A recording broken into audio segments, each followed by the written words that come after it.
Now I'm thrilled to continue our sixth annual review with our Session 2 panel on investigations, disclosures, and suspension debarment. Our distinguished panel members are Dave Robbins. Dave is a partner and co-chair of Jenner & Block's government contracts practice. Todd Canny. Todd is the partner in Pillsbury Winthrop Shaw Pittman. Rose Stern is a senior member of the McGuire Woods Government Contracts Group and a member of the firm's Government Investigations and White Collar Litigation Department. And last but certainly not least, Fred Levy. Fred is the co-chair of Covington and Burling's Government Contracts Practice Group. Rose, may I turn it over to you to start, please? So we're going to start out today. I just wanted to, at the very top, say thank you to everyone for joining us, and I hope you enjoy our panel today. We're going to start out with the subtopic of enforcement, what we've seen in the industry in 2020 and what we predict going forward. We're going to talk about some proactive steps that folks can take in terms of your internal compliance and internal controls. We're also going to look at mandatory disclosures and the importance of privilege over some of those internal investigations and mitigating steps. And then we're going to look at a couple of special risk areas. Then we're going to be launching into actual suspension and debarment by the numbers and some situations and discussional panels. Next slide. So as you may appreciate, there's a laundry list of causes for debarment and suspension, and you can look at various places, including FAR 9.406-2. That includes the commission of a fraud or criminal offense in connection with obtaining or performing a government contract, or commission of any other offense, including a lack of business integrity or business honesty that goes to the government contractor's present responsibility. Also, false claims and a failure to make mandatory disclosures are causes. And so in looking at the enforcement, where the enforcement is going in 2021, we go back and look at the initial setting up of the procurement task force by the Justice Department, the procurement collusion strike force, to set the stage. Next step. In spite of the pandemic over last year, 2020, the Justice Department was really successful in rolling out training and basically building out a successful program, including more than 24 active grand jury investigations. They also engaged in large volumes of training across the country. Next slide.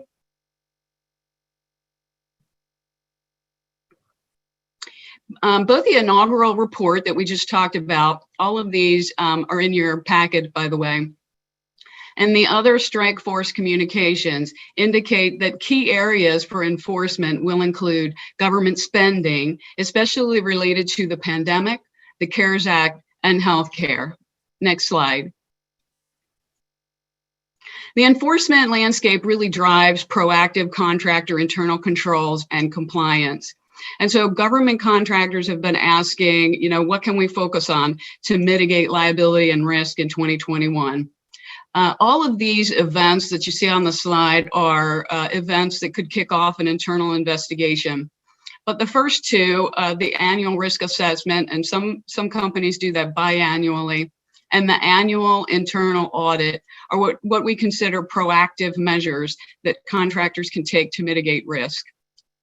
In all cases, it's really important that internal investigations are performed under attorney-client privilege, especially either in-house or outside counsel, so that legal counsel has the opportunity to carefully look at discovered evidence and determine if a mandatory disclosure might be required.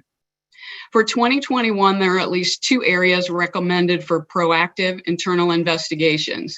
Next slide. In addition to the strike force priorities that we just talked about, administrative and civil enforcement that I've seen in this area also include the SBA IG, Special IG for Pandemic Recovery, SEC, IRS, and even Congress, including the U.S. House Senate Subcommittee on the Coronavirus Crisis.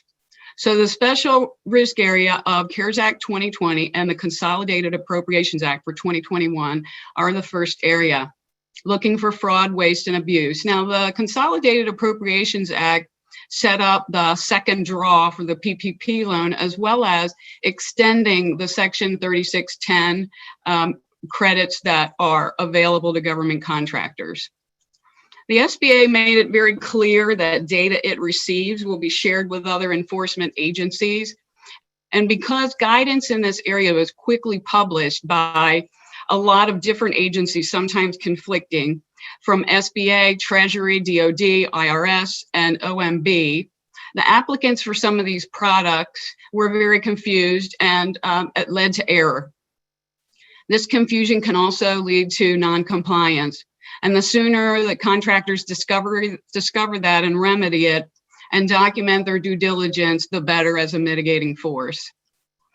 Aside from intentional schemes of fraud, that in my unofficial counting is over 90 DOJ criminal cases for 2020. Common examples of non-compliance that might come up include errors in calculating size for the PPP and the EIDL products, including failure to apply affiliation rules and the incorrect use of employee and employee count versus full-time employees. This can happen in both small and large businesses. So large businesses might say, this isn't something I need to worry about, but consider an example that I've seen, and that is, unbeknownst to a parent holding company, a small operating company applied for PPP and EIDL, but failed to affiliate the higher level owners of the company, including private equity owners. And so it would be better to find that out through an internal investigation than through, an investigation from the SBA IG. Another area is what I'll refer to as double dipping. So using two or more sources of credits under these acts for the same contractor cost. And it would be very easy for this to happen if there is a gap in internal controls. So for example, on one hand, a CFO applies for a PPP or EIDL credit. And on the other hand, without knowledge, the contract administrator is filing an REA for a CARES Act Section 3610 credit. With regard to submission of equitable adjustments under 3610, also contractors should note that there's Defense Pricing and Contract Office Under Secretary guidance for DoD, and there's Office of Management and Budget guidance for executive agencies, and the rules are not exactly the same. And the last area that I've noted quite a bit is inaccurate certification of facts and also necessity on these applications. The next slide.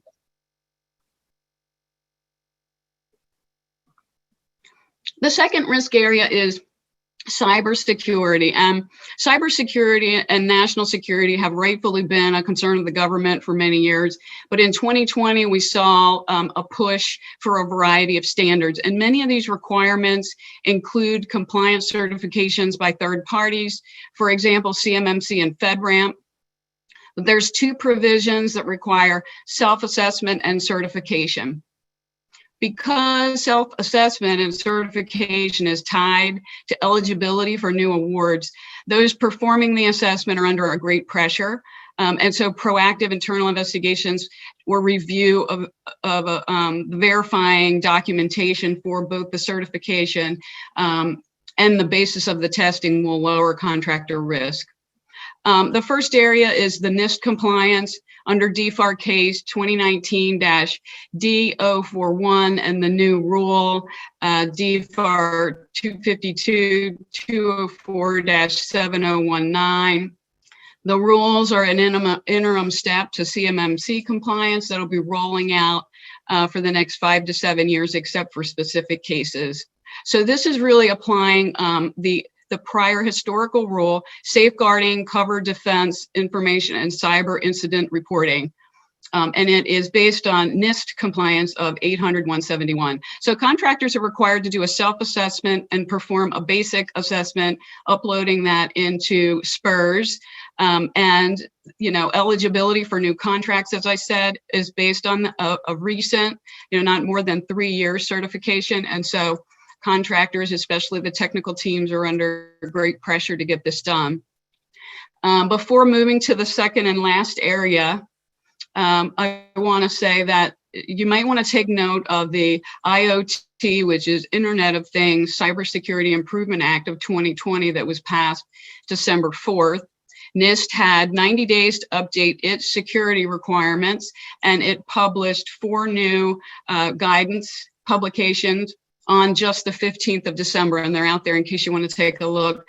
This is something we're going to be watching over the next year because it's going to end up following the path of the Nist Compliance as it relates to executive agencies for devices that attach to either the internet or a government network.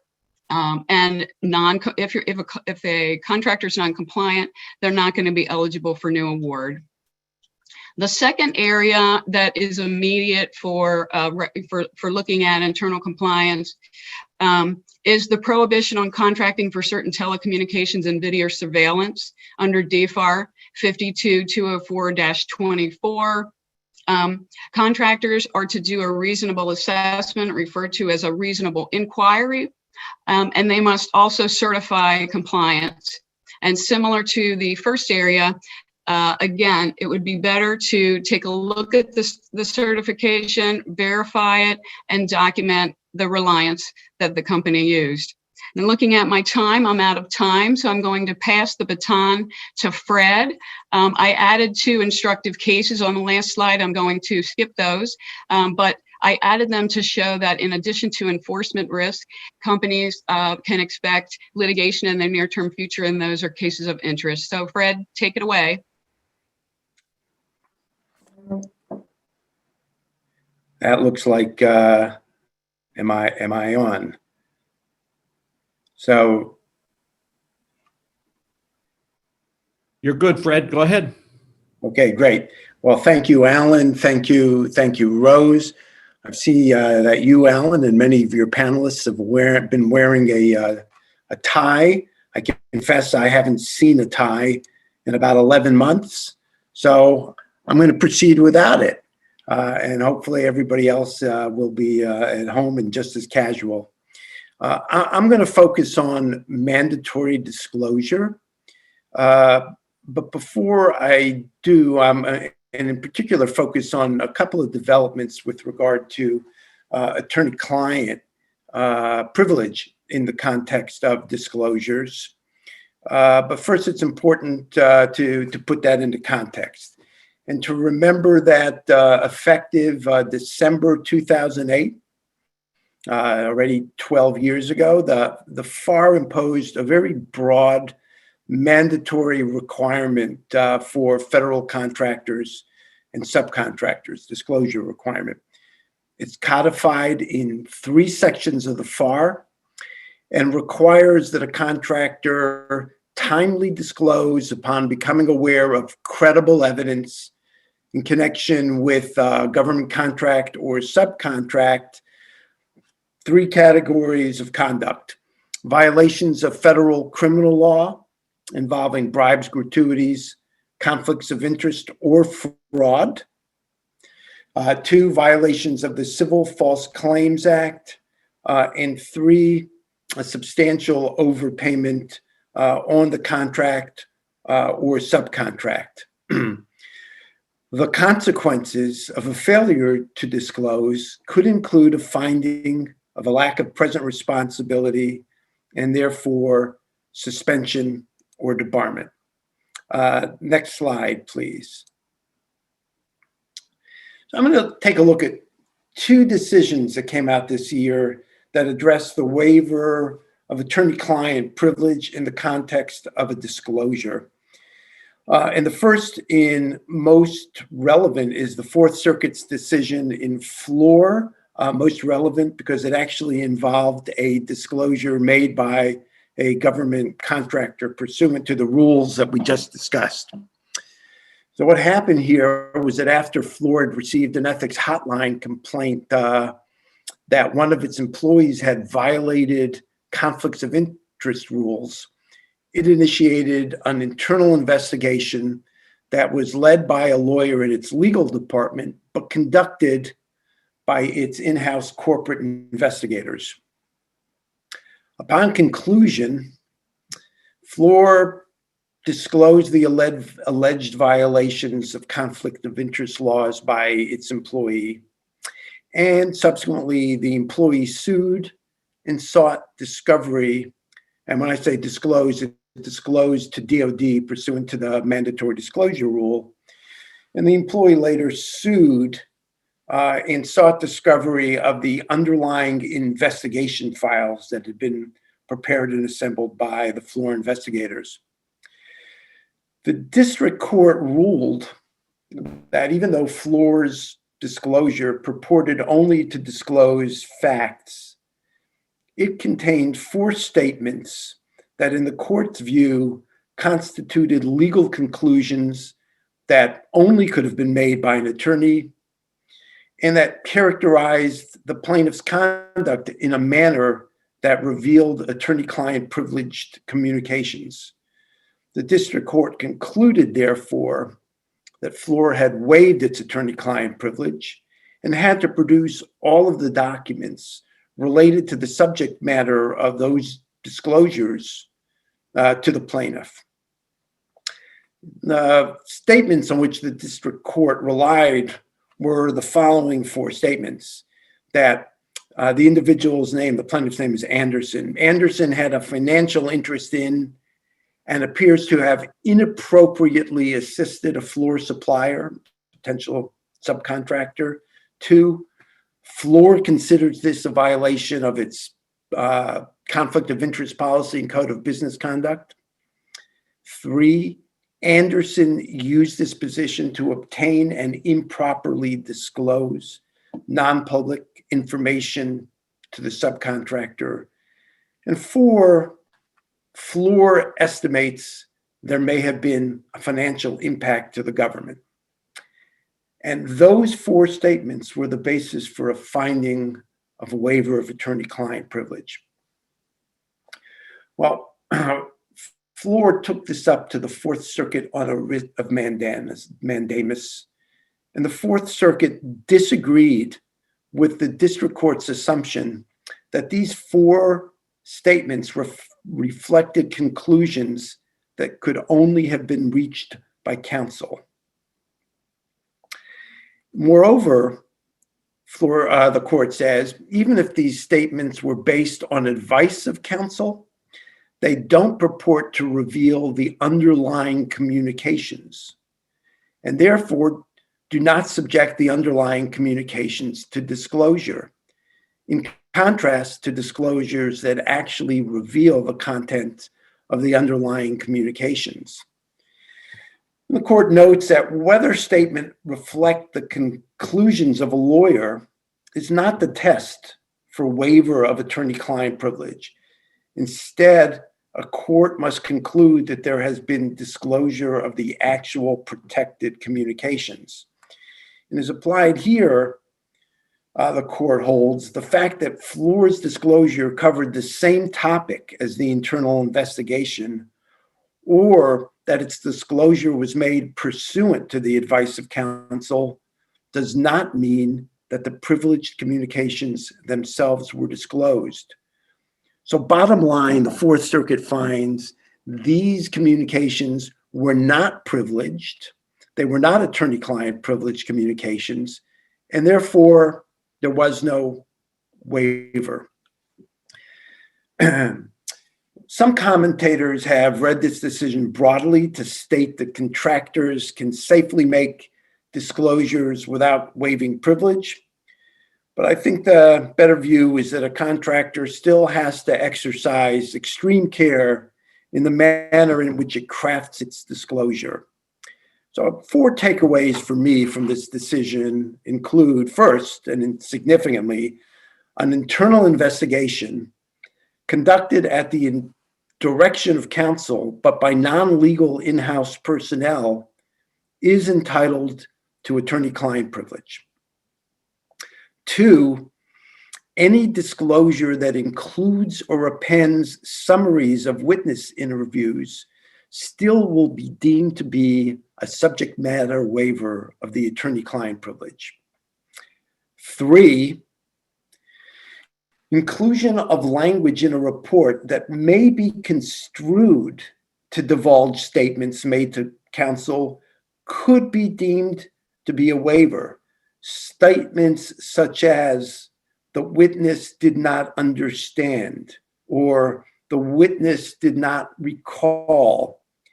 If you're going to make statements like that, cite to another source to indicate that you were not relying upon privileged communications in making those factual representations.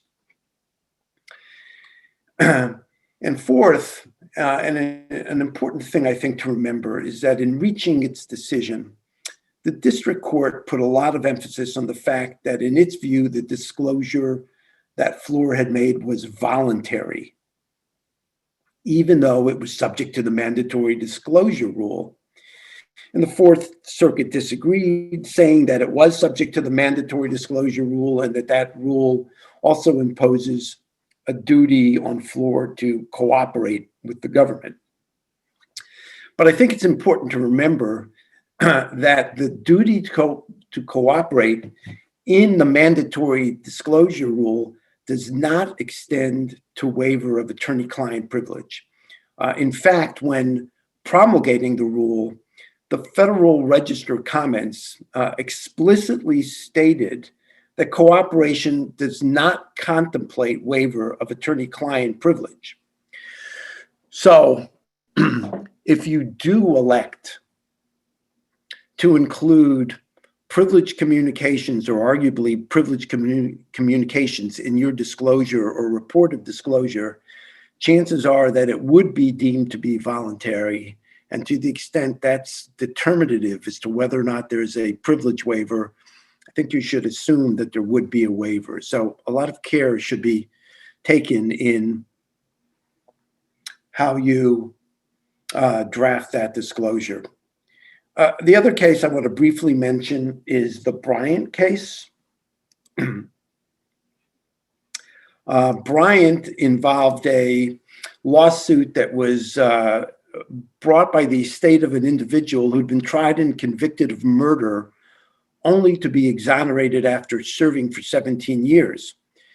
And the family sought the investigation files of the state's attorney's office and argued that attorney work product had been waived due to the office's disclosure of its files to a public interest organization that was conducting a post-exoneration review of the conviction. In the court found that there hadn't been a waiver, and it makes a couple of interesting observations. It says to waive attorney work product, the disclosure has to be to someone with interests adverse to those of the client. And 2, disclosure to a person with an interest common to that of the attorney or the client doesn't amount to such a waiver. And 3, that the parties may contract to limit the effect of such a disclosure on the disclosing party's right, and therefore indicate that it doesn't indicate an intent to constitute a waiver of attorney work product and confidentiality. So why is this important? Well, clearly it's not in the context of an attorney, of a government contractor mandatory disclosure, but query whether those principles would apply in the context of a mandatory disclosure. To the extent that a disclosure is being made in a situation where a company has been victimized by the conduct of one or more of its employees, think about, and the government is not going to be pursuing action against the company. And I think that would be critical if the principles of Bryant were to apply. Think about whether the agreement could be reached with the Department of Justice in such a manner to afford confidentiality to the disclosure and to enable the company later to assert attorney work product in the event it is subject to any litigation arising out of that disclosure. And with that, I will turn it over to Dave Robbins. Wonderful. Thank you very much, Fred. I appreciate it. I'm David Robbins. I'm the co-chair of Jenner & Block's Government Contracts Practice, and I am really pleased to be here to talk to you about trends in suspension and debarment. And it's just a pleasure to be on the panel with such stellar practitioners, old friends, new friends, and really great lawyers all the way around. So suspension debarment is, as we all know, the administrative action by an empowered agency official in each, CFO Act agency, they're called the suspending and debarring official, to exclude the respondent from further government contracting or receipt of federal assistance. And now look, before we get into the trend summary, I should note, I think this topic and this discussion, it comes at an important time. And that's because after multiple years of year-on-year declines in the numbers of suspensions and debarments reported in the system for award management, and OMB caused delays in release of the government's official interagency suspension debarment committee statistics, it's hard not to wonder whether the statistics that the government reports, when they get around to reporting them, are meaningful. And the ISDC report tells us year over year that numbers of suspension debarment actions are not the measure of a well-functioning suspension and debarment program. And I certainly agree with that, but I do wonder what is the appropriate measure. And perhaps we all might want to ask ourselves, following years of declining numbers and given the intense focus, especially in recent years, on small businesses and on individuals, we might ask ourselves first, what's the purpose of suspension debarment? And second, how do we measure the system's success? So if the touchstone of the system is present responsibility, and that's the standard that SDOs use to judge a company or an individual's worth to the system and to make their exclusion decisions, if that standard is not defined, if present responsibility is not defined, how do we know if the SDO's judgments are appropriate, measured against that undefined standard? Okay, those are tough questions, but here's some more. How do we know how productive the system itself is? The system doesn't really have a goal, at least not a clearly stated one, a universally applicable one. So does that beg the question, what's the purpose at all? Now, look, some of that is to be provocative, right? There are hints out there. The FAR policy statement includes protecting the acquisition enterprise, or words to that effect, but the acquisition enterprise is minimally involved in suspension debarment at best. So without an overarching purpose, can we all coalesce around metrics for effectiveness and establish consensus about the value of the suspension debarment system? Now look, again, I do this somewhat to be provocative. Don't get me wrong. I'm a believer in the suspension debarment system. I'm a believer in the power of the remedy. It would be hypocritical for me to say otherwise, because along with Todd, who's going to speak right after I will, we worked hundreds and maybe even thousands of suspension debarment actions in the government, and I sat as an acting SDO for a few hundred cases. The system has important deterrent effects. It can be a force for encouraging appropriate business ethics and expectations around compliance. But the lack of metrics and the lack of definition of present responsibility in the first place, much less tied to a clear announcement of the purpose of the system, it can leave room for doubt.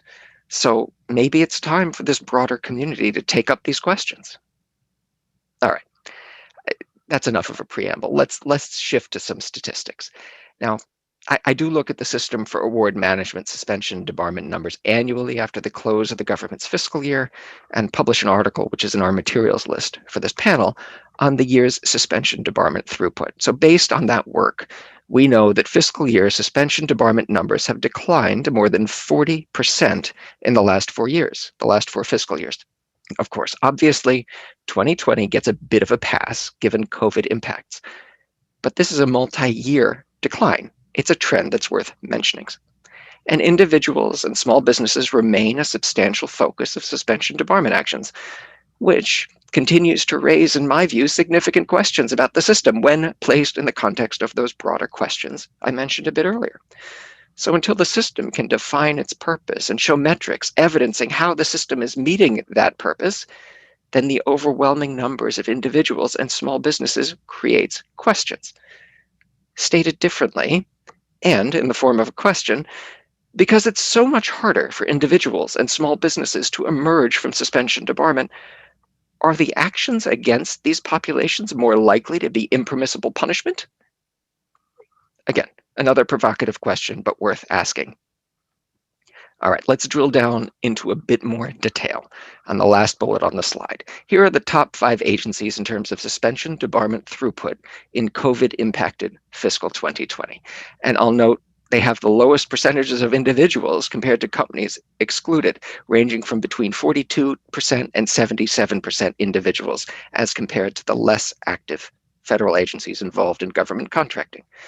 The Navy seemed to have the most, with 305, DLA about 100 behind them with 205.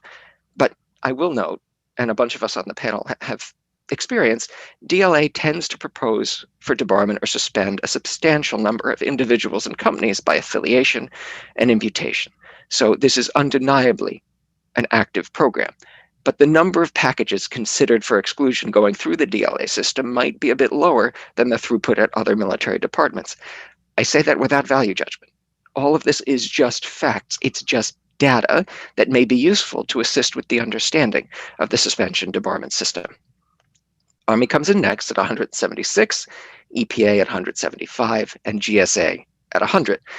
And while it's not in the top 5, given our prior Air Force ties, I'll note the Air Force had 69 and is emerging as a more active department. With that, I guess I'll close and kick it over to you, Todd. Thanks very much.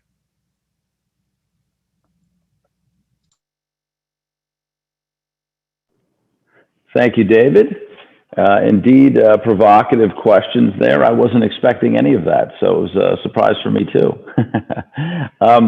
So I wanted to talk to you all, now that we've heard a little bit about mandatory disclosure and the thought process, considerations that need to go in there when doing an investigation, and we've heard a little bit about suspension debarment and the current focus of some of the top programs in terms of activity. I wanted to talk to you a little bit about a few hypothetical scenarios where we've seen an increased number of cases kind of falling into this parameter, where we have a founder, an owner, majority shareholders engaged in misconduct or alleged misconduct, and the issue is all about control and imputation of that person's conduct to the organization. These types of cases present unique challenges, particularly for small, medium-sized businesses, because you can't just simply remove the alleged wrongdoer, which is a much more typical approach where you have an employee misconduct case. In these cases, we have somebody that founded the business, that has spent their careers at the business, that know the business inside and out, and removing them can sometimes be disastrous for the business. Oftentimes that person also is unwilling to sort of step away. So in these situations, you have to be creative. Some folks would consider sales, but also the problem with doing an outright sale in this situation is the business is often worth a lot less when it's in the middle of a compliance crisis and possibly facing exclusion from contracting. Many years ago, coming up working with Fred over the years, at McKenna, Long and Aldridge, our old home, we saw these cases, and we often approached them using voting trusts in the installation of a formal trustee, and would take quite some time to even put those documents together and reach a position where the owner would feel comfortable walking away, but maintaining some oversight through the trustee. These are formal; they take a long time. They're quite expensive to leave in place.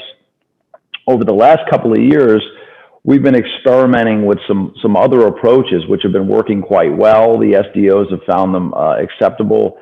Clients have found them acceptable. So in these situations, We've been using things like voluntary exclusions with monitoring to address the founder, sometimes some limited role left at the company. And these things have worked, as well as amendments to bylaws to place restrictions on the shareholders' abilities. So lots of different ways to get to the same result. So I wanted to walk you now through a hypothetical. ABC Corp is a build-to-print manufacturer making tons of parts for DoD. Now they work in this context as a subcontractor, supplying these parts to the large primes. They receive a notice of proposed debarment from a DoD SDO, who is basing that suspension debarment action on a mandatory disclosure received from a prime contractor. And in this prime contractor disclosure, it alleges misconduct by, yes, the CEO and the founder of the company.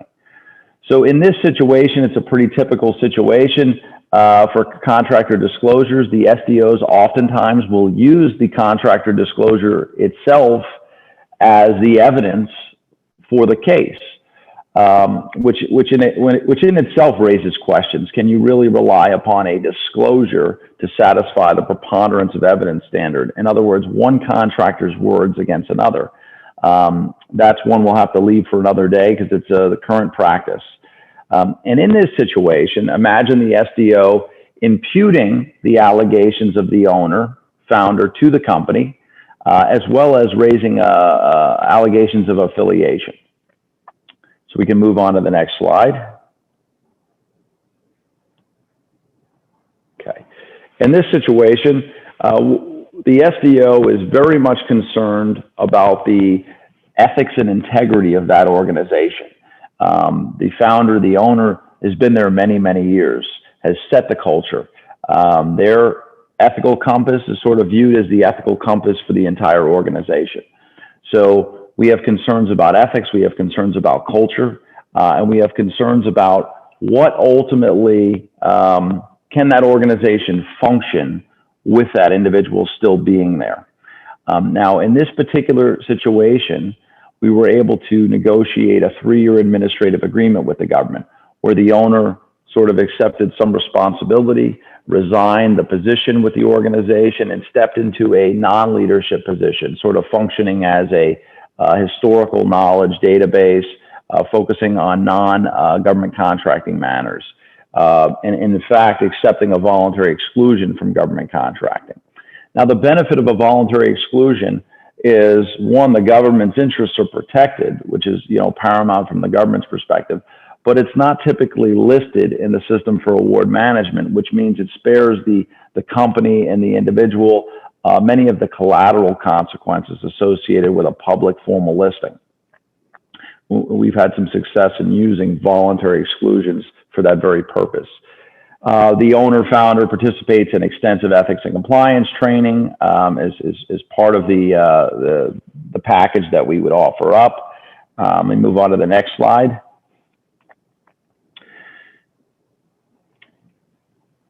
Naturally, an organization like this with these types of problems is typically going to need a wholesale building or development of an ethics and compliance program. So establishment of core values, establishment of an ECO, regular training, formal policies like a code of conduct, government contracting policies. Oftentimes, just leaving management to work in the organization, the new management team with the owner still there could create concerns for the SDO. So the use of independent boards of directors has been something that the SDO community has enjoyed seeing as a further protection. And then ultimately, independent monitoring. So agreements that require periodic visits from the SDO, sometimes unannounced visits. And these are the ways you can deal with this change of control situation where the owner founder is still associated with the organization, but not in a control position. And then from the owner's perspective, they would still get the ability to have financial rights, see certain information, have access to financials, and be able to make certain decisions under the state law in which they're incorporated. But we found it to be a very good compromise for avoiding the voting trust, bringing in the trustee situation. So that's one hypo I wanted to share with you. And we have a few more moments here for me to talk briefly about another, actually, you know what, let me walk you through a few more parameters here. So Alan, if you could take me to the next slide, before we move on to the next hypothetical. In this, I wanted to share with you a few other developments in this situation, which are very unusual. In this particular situation, the owner-founder later, after about a year of being under an AA, is alleged to have engaged in violations of the terms of the AA, which is something I have not seen frequently in my practice. Usually the AA sort of is the start of a fresh situation, and things tend to go very well, and it ends maybe even early. In this situation, the government ultimately alleged further violations. In response, the owner accepted responsibility for some of those, and then we took further steps to address the situation, including, and we can move to the next slide, including having the owner fully separate from the organization. So in some situations, you might do that right out of the gate, but in this situation, the government was comfortable with the founder owner staying on in some role until these violations occurred. And then there was a full separation, transferring of shares to a family member, which the government found acceptable due to additional controls placed on that family member. So the point of sharing all this with you is these are very common scenarios that we're seeing, misconduct allegations by owners, key officers that can't just be separated. And there are many creative ways for dealing with these scenarios. Now I want to take you to our second hypothetical and just briefly touch on this in a little bit less detail. If we could slide over to the next slide. So imagine this scenario. It sort of goes back to mandatory disclosure and some of the issues that Fred was talking about earlier, where we have a hotline report or helpline report, depending on what you call it in your organization. In this situation, someone within the organization has reported that they believe the team competing for a new project, a new proposal, may be aware of competitor pricing. So we immediately have a situation where this team could be foreclosed from further participation if they have actually come into contact with competitor pricing. And for anyone who's dealt with that scenario before, that could be devastating to your capture program. You lose those team members that have been tainted.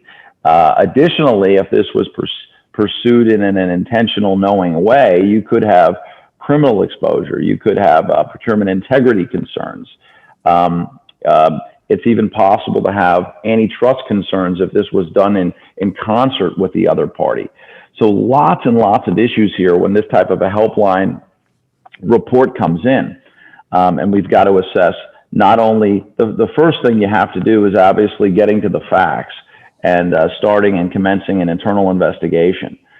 With issues of this nature, there's a high likelihood of a disclosure being in sight. So you want to take that into account going in and perhaps really consider outside counsel and walking through some of the issues that Fred talked about in possible waiver issues. But ultimately, this is what the government expects in terms of when there are helpline and hotline reports, that the contractor community will be disclosing all and any that come close to giving rise to a disclosure obligation under 52-203-13. And oftentimes we hear from the government community that they don't see these types of disclosures. They just see rather insignificant disclosures. But the truth is we've seen these. We've seen them involving kickbacks and bribes and integrity issues. So they're out there. And I think with that, I'll turn things back over to Fred. Thanks, Todd, and thanks everybody for the discussion. What we've done on this panel in the past, and we're going to try to do again, although the format is different because we're not all sitting together, is have a little bit of a panel discussion on a few issues.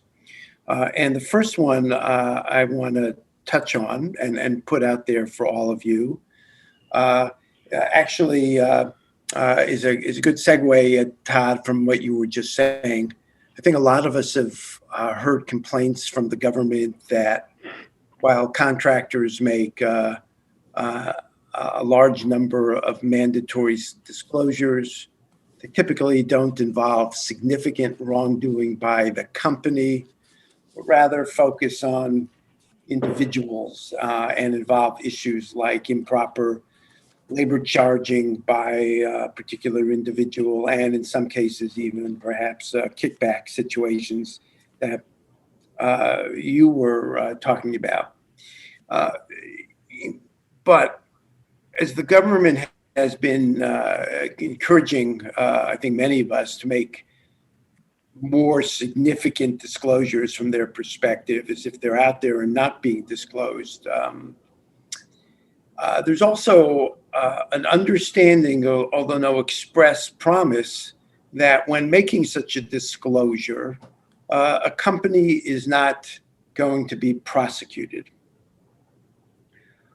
Well, I think that's about to change. I have knowledge of at least one situation where a company learned of wrongdoing at a subsidiary. It involved quality issues, and the quality issues implicated management at this particular subsidiary. The parent company undertook a thorough investigation and made a complete disclosure to the government, such a disclosure that it didn't worry about attorney-client privilege. It waived everything, and it provided the government with a roadmap to the misconduct of the individuals and the subsidiary. And the government has turned around now and wants a criminal resolution from the company that undertook the disclosure, albeit in the name of the subsidiary. So I just wanted to pose to the panel, and perhaps we'll start with you, Todd, since this is what you were talking about. Should that affect how contractors view the mandatory disclosure rule? And even if it shouldn't, will it? Todd, do you want to start? I'd be happy to, Fred. So I think that's a frightening story for contractors. So I think that, one, that's unusual, and so for that reason, it's worth exploring. Does it shock me entirely? No, in the one sense that we always knew the government had that remedy when you're making a disclosure, and so having worked with zealous prosecutors over the year. It doesn't shock me that there's someone out there that would want to turn that type of a disclosure into an easy slam dunk case. But does it violate sort of the unwritten rules associated with the mandatory disclosure rule and the notions of cooperation and encouraging these types of proactive disclosures? And I think it does in that sense. And it surprises me that they're unwilling to work out some sort of other resolution. Where maybe if there's restitution that needs to be made, something of that nature. I mean, I think I'll certainly, use that as an example when I talk to clients, about the risks, that recently, we've learned of actual criminal prosecutions following a disclosure, because I had not previously actually encountered someone that after engaging in that process, which, in my experience, and I think yours, Fred, is normally one where the disclosure is welcomed and you're treated very well. In fact, at least on the SDO front, they welcome proactive disclosures. So I've got to imagine that ultimately the contractors are going to, be a little more reluctant, knowing that there's that type of exposure looming. But at the same time, I think they'll go forward and make the disclosure.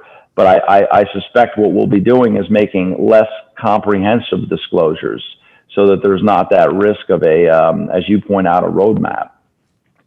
If I could interject here, and I apologize, but mindful of the time, we had a question come in from the audience about something similar to the 52-203-13, really dealing with cybersecurity or the CMMC world, where companies are being asked to make a lot of mandatory disclosures, but they're not under the the limitations or the restrictions that you posed early, Fred. Do you think the guidance on attorney-client privilege and not giving that roadmap should be applicable to or will be applied to similar disclosures that are required by various other contract clauses?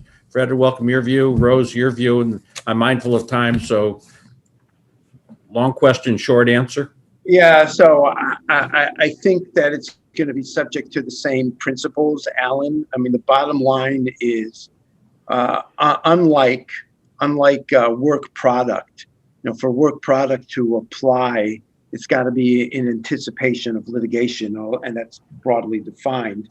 But attorney-client privilege is any communication made for the purpose of providing or obtaining legal advice. And if the substance of that disclosure is made in whatever context, I think that would be a waiver. And I'm happy to hear anybody else with a different view. There's certainly a risk. A risk. One thing I would add is working on these panels with CMMC and FedRAMP, companies trying to get up to speed and doing their assessments, and especially in areas with self-assessments.